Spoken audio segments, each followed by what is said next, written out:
आज हम आप सबके लिए लेके आए हैं कि घर पर माइक कैसे बनाएं। तो चलिए शुरू करते हैं।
फाइनली गाइस हमारा माइक बनकर रेडी हो चुका है। अब बारी आई टेस्टिंग करने के लिए। अभी आप आवाज़ सुन रहे हो जो कि है वो इनबिल्ट माइक मोबाइल की है, जो कि सभी मोबाइल में आता है। अभी हम आपको माइक लगा कर दिखाएंगे कि किस तरह से चेंज होता है हमारा वॉइस। हाँ, एक बात तो और, एक आपको एक सेफ्टी पिन भी होना चाहिए ताकि आप कहीं पर लगा सकें। चलिए पहले हम लगाते हैं इसको। आप देख सकते हो वही माइक है, चेंज हमने नहीं किया। आप लोग नहीं तो बोलेंगे चेंज कर दिया, ऐसा वैसा यही माइक है। तो सबसे पहले ऐसे ऐसे फंसा लेना है, ऐसे देखिए से ऐसे फंसा लेना है। अब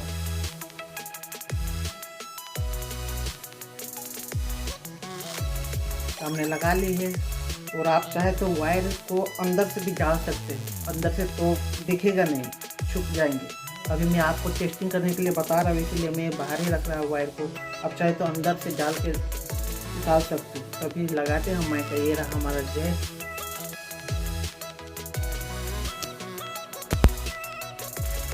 तो आप आवाज़ इस माइक से सुन रहे हो तो आपको फ़र्क लग रहा होगा कि कितना फ़र्क है पहले ने और अब ने। तो उम्मीद करता हूँ कि ये वीडियो आपको पसंद आए हो, और अगर वीडियो पर नहीं आए हो तो चैनल को सब्सक्राइब कर ले और वीडियो को लाइक कर ले, ताकि फ्यूचर में अपलोड होने वाली वीडियो आप तक पहुँचे सबसे पहले। तो चलिए बाय।